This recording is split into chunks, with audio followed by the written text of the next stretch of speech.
Right then, a pull door handle MGB, which is nice.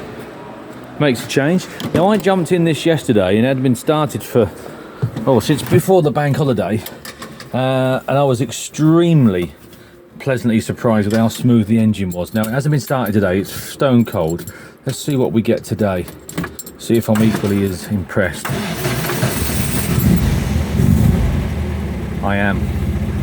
That is super quiet. Now that hasn't been started for a few days again. Sorry, no, that hasn't been started since yesterday again.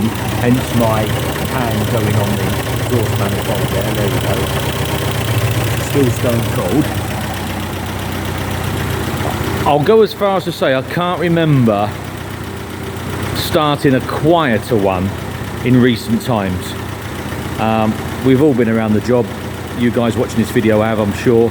We all know you get that little bit, even with the nicest of MGs, you get that just a little bit on startup when she's been sat for a day or two with oil obviously dropping back into the sump.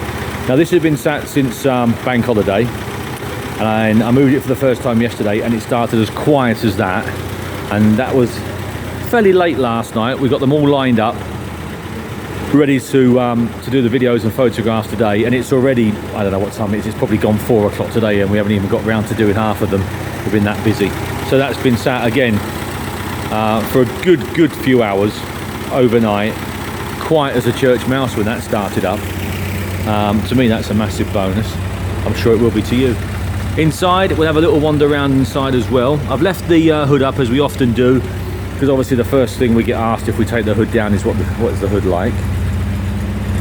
A selection of spares and bits and pieces in the back there. You can see what looks to be a hood cover and a tonneau cover, and unless I'm mistaken that's a trolley jack, and a few other bits and pieces of which are listed there in the box. There you go, they all go with the car. Now my father collected his car, so he all would have had an opportunity, I'd like to think, to have a chat with the owner.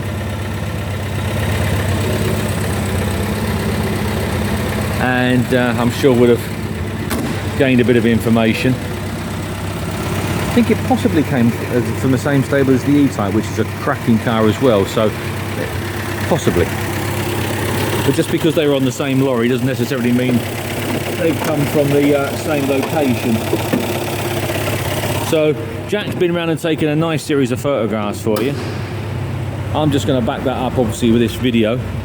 The idea of these videos, as we stress time and time again, is just to give you guys the next sort of level of information.